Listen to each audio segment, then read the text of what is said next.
నమస్కారం G news కి స్వాగతం నేను స్వప్న ముందుగా హెడ్లైన్స్ చూద్దాం మైనారిటీలకు వైసీపీ ప్రభుత్వం పెద్దపీట వేసిందన్న సీఎం జగన్మోహన్ రెడ్డి ముస్లింలకు రిజర్వేషన్ కల్పించిన ఘనత వైఎస్ఆర్కే దక్కుతుందని వెల్లడి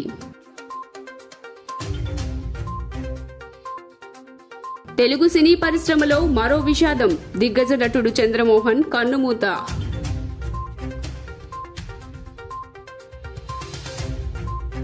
రాష్ట్రాన్ని అభివృద్ధి సంక్షేమ సారథిగా ముందుకు తీసుకువెళ్తున్న ఘనత సీఎం జగన్ కే దక్కుతుందన్న సెంట్రల్ ఎమ్మెల్యే మల్లాది విష్ణు పేదల పక్షపాత ప్రభుత్వం వైసీపీ ప్రభుత్వమని స్పష్టం ఇక డీటెయిల్స్ చూస్తే మైనారిటీలకు వైఎస్ఆర్సీపీ ప్రభుత్వం పెద్దపీట వేసిందని గతానికి ఇప్పటికీ మధ్య తేడాలు గమనించాలంటూ ముఖ్యమంత్రి వైఎస్ జగన్మోహన్ రెడ్డి సూచించారు ముస్లింలకు రిజర్వేషన్లు కల్పించిన ఘనత వైఎస్ఆర్కు దక్కుతుందని తెలియజేశారు minorities welfare day national education day సందర్భంగా ఇందిరాగాంధీ మున్సిపల్ స్టేడియంలో నిర్వహించిన భారతరత్న మౌలానా అబుల్ కలాం ఆజాద్ జయంతి ఉత్సవాల్లో సీఎం జగన్ పాల్గొని ప్రసంగించారు. మైనారిటీలకు వైఎస్ఆర్సీపీ ప్రభుత్వం పెద్దపీట వేసిందని గతానికి ఇప్పటికీ మధ్య తేడాలు గమనించాలంటూ ముఖ్యమంత్రి వైఎస్ జగన్మోహన్ రెడ్డి సూచించారు. ముస్లింలకు రిజర్వేషన్లు కల్పించిన ఘనత వైఎస్ఆర్కు దక్కుతుందని తెలిపారు. మైనార్టీల అభ్యున్నతి కోసం అనేక మార్పులు తీసుకొచ్చామని పేర్కొన్నారు. తమ వైఎస్ఆర్సీపీ ప్రభుత్వంలో డిప్యూటీ సీఎం, శాసన మండలి డిప్యూటీ చైర్మన్గా మహిళకు అవకాశమిచ్చామని పేర్కొన్నారు. గత ప్రభుత్వం మైనార్టీలను పట్టించుకోలేదని 2019 నుంచి మైనార్టీల అభ్యున్నతి కోసం ఎన్నో కార్యక్రమాలను చేపట్టామని డిప్యూటీ సీఎం హోదాతో మైనార్టీలను ప్రభుత్వం గౌరవిస్తుందంటూ వివరించారు. భారత తొలి విద్యాశాఖ మంత్రిగా దేశంలోనే ప్రతిష్టాత్మక విద్యా సంస్థలు స్థాపించిన భారతరత్న మౌలానా అబ్దుల్ కలాం ఆజాద్ గారి జయంతి. భారతదేశ తొలి విద్యాశాఖ మంత్రిగా 1947 నుంచి 1958 వరకు ఆజాద్ గారి సేవలన్నింటినీ కూడా గుర్తు చేసుకుంటూ ఆయన జయంతిని నేషనల్ ఎడ్యుకేషన్ డేగా ఈరోజు మన అందరం కూడా జరుపుకుంటా ఉన్నాం. అలాంటి మౌలానా ఆజాద్ గారి జయంతిని మైనారిటీస్ డేగా 2008లో అప్పటి ముఖ్యమంత్రి మనందరి ప్రియతమ నాయకుడు దివంగత నేత రాజశేఖర రెడ్డి గారు నాన్నగారు అప్పటిలో తొలిసారిగా ఉమ్మడి ఆంధ్రప్రదేశ్లో మైనారిటీస్ డేగా ప్రకటించడం కూడా జరిగింది. ఈరోజు మనం అంతా కూడా సంతోషాల మధ్య జరుపుకుంటూ ముస్లింలలో పేదలందరికీ దేశంలోనే తొలిసారిగా రిజర్వేషన్లు అమలు చేసిన వ్యక్తి ఆ దివంగత నేత, ఆ మహానేత, ప్రియతమ నాయకుడు రాజశేఖర రెడ్డి గారు అని చెప్పడానికి కూడా సంతోషపడతా ఉన్నా. ఈరోజు నాన్నగారు ముస్లిం సోదరుల పట్ల, మైనారిటీల సంక్షేమం పట్ల ఈరోజు నేను గర్వంగా కూడా చెప్తా ఉన్నాను. నాన్నగారు ఒక అడుగు వేస్తే ఆ నాన్నగారి బిడ్డగా, మీ బిడ్డగా, మీ అన్నగా, మీ తమ్ముడిగా నాన్నగారు ఒక అడుగు వేస్తే మీ బిడ్డ 2 అడుగులు వేశాడు అని చెప్పి కూడా సగర్వంగా తెలియజేస్తా ఉన్నాను. ఈ సందర్భంగా ప్రముఖ జాతీయవాది, విద్యావేత్త, స్వతంత్ర భారత మొట్టమొదటి విద్యాశాఖ మాత్యులు భారతరత్న మౌలానా అబుల్ కలాం ఆజాద్ గారి జయంతి సందర్భంగా ఈ రాష్ట్ర విద్యావేత్తలకు, యావత్ విద్యార్థి లోకానికి నేషనల్ ఎడ్యుకేషన్ డే మరియు మైనారిటీ వెల్ఫేర్ డే శుభాకాంక్షలు తెలియజేసుకుంటున్నాను.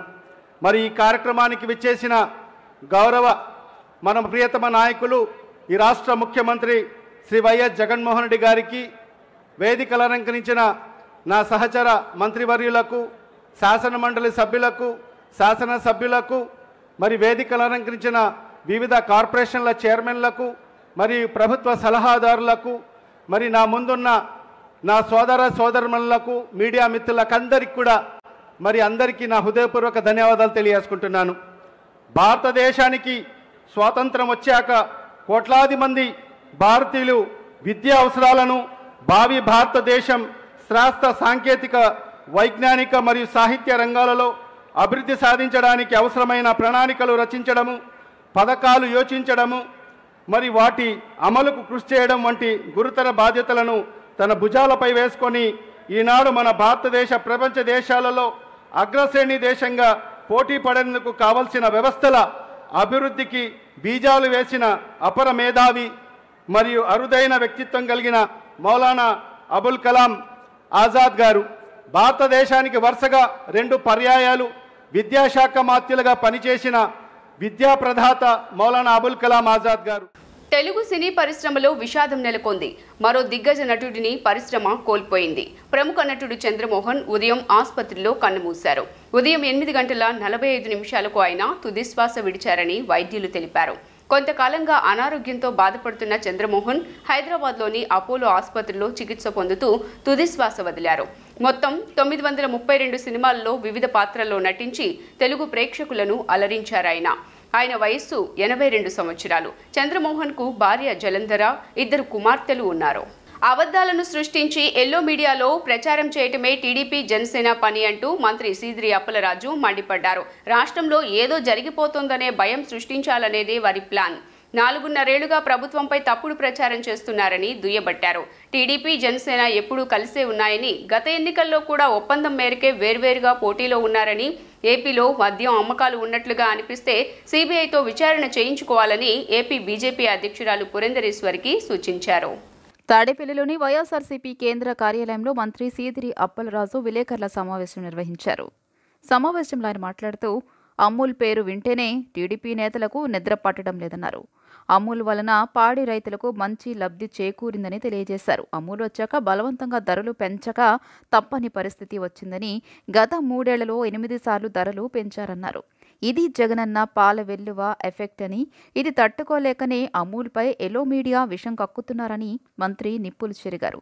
జనసేన పరిస్థితి విచిత్రంగా ఉందని, తెలంగాణలోని ఒక పార్టీ నుండి ఏపీలో మరొక పార్టీ నుండి స్క్రిప్ట్ వస్తుందని చెప్పారు.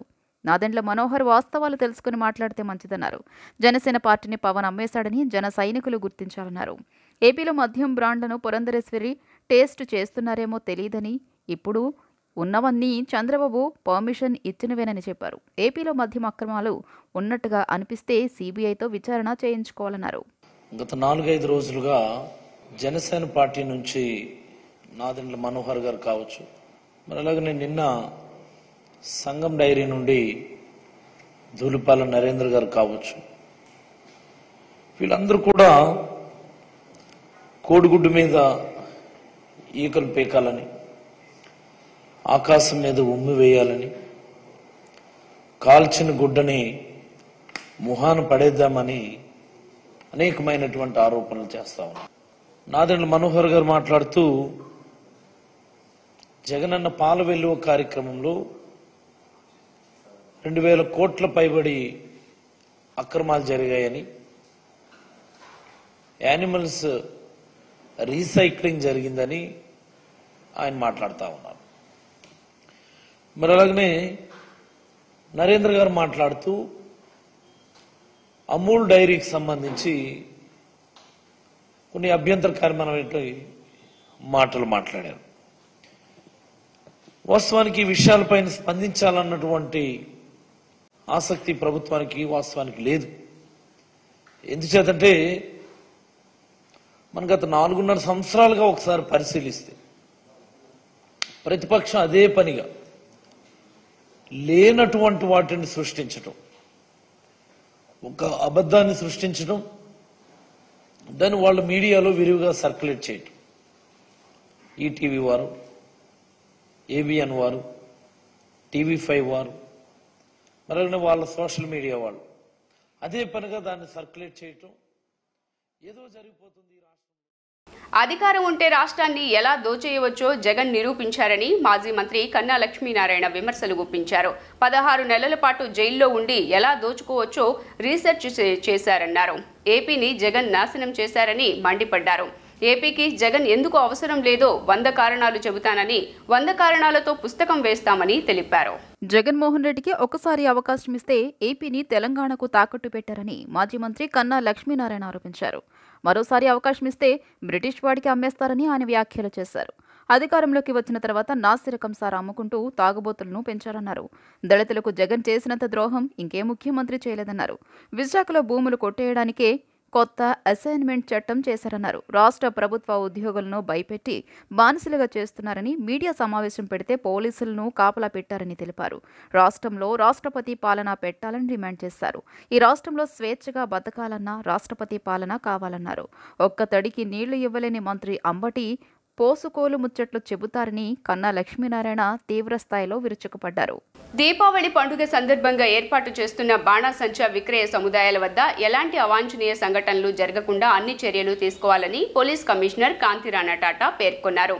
ముందస్తు జాగ్రత్తలు తీసుకోవాలని జాగ్రత్తలు పాటిస్తూ బాణాసంచా విక్రయ సముదాయాలను ఏర్పాటు చేయు ప్రదేశాలైన సితారా సెంటర్ సమీపంలోని labour colony ground, Gollapudi Y junction, Enikepadu panchayat కార్యాలయ సమీపంలో గ్రౌండ్ మరియు వజ్రా గ్రౌండ్స్లను ఆయన పరిశీలించి పలు సూచనలు చేశారు. తెలంగాణలో కాంగ్రెస్ విజయం ఖాయమని కర్ణాటక డిప్యూటీ సీఎం డీకే శివకుమార్ ధీమా వ్యక్తం చేశారు. జాతీయ పార్టీలు యాక్టివ్గా లేకపోవటం, ఏపీలో అభివృద్ధి లేకపోవటానికి కారణంగా పేర్కొన్నారు. ఇండియా కూటమిగా కాంగ్రెస్తో 26 పార్టీలు కలిసి పనిచేస్తాయన్నారు. 2024 ఎన్నికల్లో కాంగ్రెస్ తిరిగి అధికారంలోకి వస్తుందని ఆశాభావాన్ని వ్యక్తం చేశారు. తెలంగాణ ప్రజలు ప్రభుత్వ మార్పు కోరుకుంటున్నారని, నిన్న తెలంగాణ ఎన్నికల ప్రచారంలో పాల్గొన్నానని, అక్కడ కాంగ్రెస్ వేవ్ నడుస్తోందని, తెలంగాణ ప్రజలు సోనియా గాంధీపై విశ్వాసంతో ఉన్నారని, కాంగ్రెస్ విజయం ఖాయమని కర్ణాటక డిప్యూటీ సీఎం డీకే శివకుమార్ వ్యాఖ్యానించారు. విజయవాడ వచ్చిన ఆయన మీడియాతో మాట్లాడుతూ కాంగ్రెస్ పార్టీ ఏపీలో కూడా ఏదొక రోజు తప్పకుండా అధికారంలోకి వస్తుందని అభిప్రాయం వ్యక్తం చేశారు. భవిష్యత్తులో తప్పకుండా ఏపీ ప్రజలు కాంగ్రెస్ను ఆదరిస్తారని, నేటి కార్యకర్తలే రేపటి నాయకులు, మంత్రులు అని వ్యాఖ్యానించారు. కాంగ్రెస్ పార్టీ చరిత్రలో అందరూ ఇలా ఎదిగిన వారేనని, కుర్చీ కావాలంటే కుర్చీ కోసం పోరాడాలని శివకుమార్ వ్యాఖ్యానించారు. పనిచేసే వారిని జాగ్రత్తగా చూసుకుంటే పార్టీ బలంగా ఉంటుందన్నారు. కాంగ్రెస్ చరిత్ర దేశ చరిత్రని, పాలిటిక్స్లో ఎవరూ శాశ్వతం కాదని, రాజధాని అంశం, ప్రత్యేక హోదా, అభివృద్ధి అంశాలపై కాంగ్రెస్ ఏపీకి కమిట్మెంట్ ఇచ్చిందన్నారు. జాతీయ పార్టీలు యాక్టివ్గా లేకపోవడం ఏపీలో అభివృద్ధి లేకపోవడానికి కారణంగా పేర్కొన్నారు. ఇండియా కూటమిగా కాంగ్రెస్తో 26 పార్టీలు కలిసి పనిచేస్తాయన్నారు. 2024 ఎన్నికల్లో కాంగ్రెస్ తిరిగి అధికారంలోకి వస్తుందని ఆశాభావం వ్యక్తం చేశారు. కాంగ్రెస్ కారణంగా దేశం సంయుక్తంగా ఉందని, నమ్మకాన్ని కోల్పోవద్దని, సమస్యలపై పోరాడాలని, కలిసి ఆలోచించి పనిచేయాలని, అదే గెలుపుకు కారణమని డీకే శివకుమార్ అన్నారు. I'm very happy what ever the pressure you people have. At least all of you have stayed back in the Congress and keeping our flags high. We don't mind, power will come, power will go. We need disciplined party soldiers in the party, and I am confident the numbers may not work out well today, but with the future, with the commitment of all of you, I am sure Congress party one day will be back in Andhra Pradesh. One thing you should know, the numbers will work later. In every assembly constituency, at least 2 to 3, 4, 5 important dedicated workers who should be projected as a leader at the grassroots, you should start trying to build up.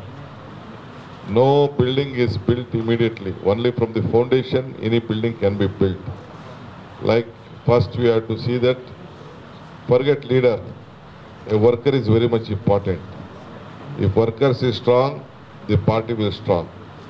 And you do not worry about any leader. You can only become leaders. All of you, all the workers can only become leaders. This is the history of Congress party. Congress history is country history. Congress strength is country strength. If Congress party comes to power, all section of the party will come to power. So, the youth, the Mahila, any section of the society is very much important. So, don't feel disheartened that we don't have an MLA in the assembly. రాష్ట్రాన్ని అభివృద్ధి సంక్షేమ సారథిగా ముందుకు తీసుకువెళ్తున్న ఘనత ముఖ్యమంత్రి YS Jaganmohan రెడ్డికే దక్కుతుందని planning board ఉపాధ్యక్షులు, సెంట్రల్ ఎమ్మెల్యే మల్లాది విష్ణు అన్నారు. 28వ డివిజన్ 202వ వార్డు సచివాలయ పరిధిలో శుక్రవారం జరిగిన వై ఏపీ నీడ్స్ జగన్ కార్యక్రమంలో డిప్యూటీ మేయర్ అవుతు శ్రీ శైలజారెడ్డి, వైసీపీ డివిజన్ ఇన్ఛార్జ్ కనకపర్తి కొండతో కలిసి ఆయన పాల్గొన్నారు. తొలుత ఫుడ్ జంక్షన్ వద్ద మహానేత వైఎస్ రాజశేఖర రెడ్డి విగ్రహానికి పూలమాల వేసి ఘన నివాళులర్పించారు. అనంతరం సచివాలయ కార్యాలయం వరకు ర్యాలీగా తరలి వెళ్లారు. ఈ సందర్భంగా సచివాలయ పరిధిలో సంక్షేమ పథకాల బోర్డును ఆవిష్కరించారు. అనంతరం మల్లాది విష్ణు మాట్లాడుతూ సీఎం వైఎస్ జగన్మోహన్ రెడ్డి పేదల పక్షపాతి అని కొనియాడారు. సుదీర్ఘ పాదయాత్రలో పేదల కష్టాలు చూసి ఆయన ప్రకటించిన నవరత్నాలు నవశకానికి నాంది పలికాయన్నారు. సీఎం జగన్ పాలనలో రాష్ట్రం సమగ్రాభివృద్ధి సాధిస్తోందని, సామాజిక న్యాయంలో ఆయన దేశంలోనే ఆదర్శంగా నిలిచారని ప్రశంసించారు. కానీ విని ఎరుగని రీతిలో విప్లవాత్మక సంస్కరణలు తీసుకువచ్చి సుపరిపాలనను అందిస్తున్నట్లు పేర్కొన్నారు. గ్రామ వార్డు సచివాలయ వ్యవస్థ ద్వారా అవినీతి లేని పారదర్శక పాలన అందిస్తున్నట్లు తెలిపారు. పేదల జీవితాల్లో వెలుగులు తీసుకొచ్చేందుకు ఎన్నో సంక్షేమ పథకాలు దిగ్విజయంగా అమలు చేస్తూ సచివాలయ పరిధిలో 3,506 మందికి 9,73,37,539 రూపాయలు డీబీటీ ద్వారా లబ్ధి చేకూర్చినట్లు వెల్లడించారు. అలాగే నాన్ డీబీటీ ద్వారా మరో 1,476 మందికి 3,13,11,258 రూపాయలు, మొత్తంగా 4,982 మందికి 12,86,48,797 రూపాయల లబ్ధి చేకూర్చినట్లు వివరించారు. ప్రతి కుటుంబానికి ఏదో రూపంలో మేలు చేకూరుస్తూ ముందుకు సాగుతున్న సీఎం జగన్కు ప్రతి ఒక్కరూ అండగా నిలవాలని, రానున్న ఎన్నికల్లో మనస్ఫూర్తిగా ఆశీర్వదించాలని కోరారు. కార్యక్రమంలో జోనల్ కమిషనర్ మాల్యాద్రి, వైసీపీ కార్పొరేటర్లు సర్వాణిమూర్తి, జానారెడ్డి, నాయకులు, సచివాలయ సిబ్బంది, కన్వీనర్లు, గృహ సారథులు పాల్గొన్నారు. 3 సెలవు దినాలు వచ్చినాయి. ఆ తర్వాత నుంచి గాడిలో పడి ఇంటింటికి ఒక టీం అంతా కూడా గృహ సారథులు, కన్వీనర్లు, ఇన్ఛార్జీలు, అలాగే సచివాలయం నుంచి దీనికి సంబంధించిన వాలంటీర్లు, ఇంకా సిబ్బంది అంతా కూడా అందరి ఇళ్ళకి వెళ్ళడం జరుగుతుంది. ఈ సందర్భంలో ఇక్కడ ప్రారంభించిన కార్యక్రమానికి స్థానిక ఇన్ఛార్జి కొండా గారు, కార్పొరేటర్లు సర్వాణిమూర్తి గారు, జానారెడ్డి గారు, శ్రీనివాస్, అలాగే ఖమ్మం కొండలరావు గారు, అలాగే కమ్మిలి రత్నాకర్, ఇంకా చాలామంది, బాబు గారు, ఇంకా చాలామంది పార్టీ నాయకులందరూ కూడా ఉన్నారు. ఈ ఉద్దేశం ఏంటంటే పార్టీ ప్రభుత్వం రెండూ కూడా ప్రజల దగ్గరికి వెళ్ళాలి, వారికి జరిగినటువంటి విషయాలు చెప్పాలి, వారికి అభివృద్ధిని వివరించాలి. ఈ సచివాలయ వ్యవస్థ తీసుకొచ్చి బెనిఫిషరీస్ని, లబ్ధిదారులని ఏ రకంగా గుర్తిస్తున్నారు, ఏ రకంగా వాళ్ళకి మేలు జరుగుతుంది అని చెప్పని ప్రభుత్వానికి సంబంధించినటువంటి ప్రతి రూపాయి కూడా దళారులు, మధ్యవర్తులు, అవినీతి పరులు లేకుండా నేరుగా వారి అకౌంట్లోకి జమ చేసేటట్టు విధంగా ఏ రకంగా జరుగుతుందనే విషయాల్ని ఈ 4.5 సంవత్సరాల్లో జగన్మోహన్ రెడ్డి గారు తీసుకున్నటువంటి, చేసినటువంటి నిర్ణయాలని, పనుల్ని ప్రజలకు ఏ విధంగా మంచి చేశారో అనే దాని మీద ఒక సుదీర్ఘమైనటువంటి 4 రోజుల పాటు ఒక పెద్ద కార్యక్రమాన్ని ప్రభుత్వం, పార్టీ ఆదేశించడం జరిగింది. ఇది ఎవరన్నా ప్రైవేట్ కార్యక్రమం అనుకుంటే, పార్టీ కార్యక్రమం అనుకుంటే తప్పు. టీడీపీ జిల్లా పార్టీ కార్యాలయంలో అబుల్ కలాం ఆజాద్ జయంతి కార్యక్రమం తెలుగుదేశం పార్టీ ముస్లిం మైనారిటీ నాయకులు ఘనంగా నిర్వహించారు. ఆజాద్ చిత్రపటానికి తెలుగుదేశం పార్టీ మైనారిటీ నాయకులు పూలమాల వేసి ఘనంగా నివాళులర్పించారు. ఈ సందర్భంగా వారు మాట్లాడుతూ స్వాతంత్ర సమరయోధులు, భారతదేశపు తొలి విద్యాశాఖ మంత్రి మౌలానా అబుల్ కలాం ఆజాద్ సమాజంలో ప్రతి ఒక్కరూ అన్ని కులాలలో అభివృద్ధి చెందాలంటే విద్య ఒక్కటేనని, దానితోనే సమాజం ఆరోగ్యకరంగా ఉంటుందని తెలిపిన వ్యక్తి ఆజాద్ అన్నారు. విద్యాపరమైన అభివృద్ధి ఆజాద్ హయాంలో దేశంలో అనేక విశ్వవిద్యాలయాలు ప్రారంభించి విద్యకు తోడ్పాటును అందించారని పేర్కొన్నారు. సమరయోధులు, భారతదేశపు తొలి విద్యాశాఖ మంత్రిగా విశిష్టమైన సేవలు అందించి ఆ రోజుల్లోనే ఒక సమైక్యవాదిగా ఈ భారతదేశం యొక్క ఔన్నత్యాన్ని, అఖండ భారతాన్ని కలిసిమెట్టుగా ఉండాలని ఎంతో ఆదరించి, విశ్వసించి ఆ రోజు మహాత్మా గాంధీ గారికి అన్ని విధాల సహాయ సహకారాలు అందించిన మన మౌలానా అబ్దుల్ కలాం ఆజాద్ గారు పుట్టినరోజు సందర్భంగా ఈరోజు ప్రతి ఒక్కరు కూడా విద్య యొక్క ఔన్నత్యాన్ని, ఏ సమాజం అయితే అభివృద్ధి చెందాలన్నా, ఏ సమాజమైనా ముందుకెళ్లాలన్నా దానికి విద్య చాలా ముఖ్యమైనదని చెప్పి ఆ రోజుల్లోనే విశ్వసించి ముస్లిం సమాజమే కాకుండా ప్రతి వర్గాన్ని కూడా విద్యాపరంగా ఎంతో తోడ్పాటును అందించి ఈ భారతదేశంలోని ఆయన హయాంలో ఎన్నో యూనివర్సిటీలను స్థాపించిన ఒక ప్రముఖ విద్యావేత్త. అలాగే హిందూ ముస్లింల ఐక్యతకి ఆ రోజే చాటి చెప్పిన ఒక స్వతంత్ర సమరయోధులు మౌలానా అబ్దుల్ కలాం ఆజాద్ గారి పుట్టినరోజు సందర్భంగా ఆయనకి నివాళులు అర్పిస్తూ ఈరోజు ఈ రాష్ట్రంలో ముస్లిం మైనార్టీల పరిస్థితి ఎంత దుర్భరమైన పరిస్థితిలో ఈరోజు మైనార్టీస్ ఉన్న విషయాన్ని మనం అందరం కూడా గుర్తించాలి. వార్తలు ముగించే ముందు హెడ్లైన్స్ మరోసారి. మైనారిటీలకు వైసీపీ ప్రభుత్వం పెద్దపీట వేసిందన్న సీఎం జగన్మోహన్ రెడ్డి. ముస్లింలకు రిజర్వేషన్ కల్పించిన ఘనత వైఎస్ఆర్కే దక్కుతుందని వెల్లడి. తెలుగు సినీ పరిశ్రమలో మరో విషాదం. దిగ్గజ నటుడు చంద్రమోహన్ కన్నుమూత.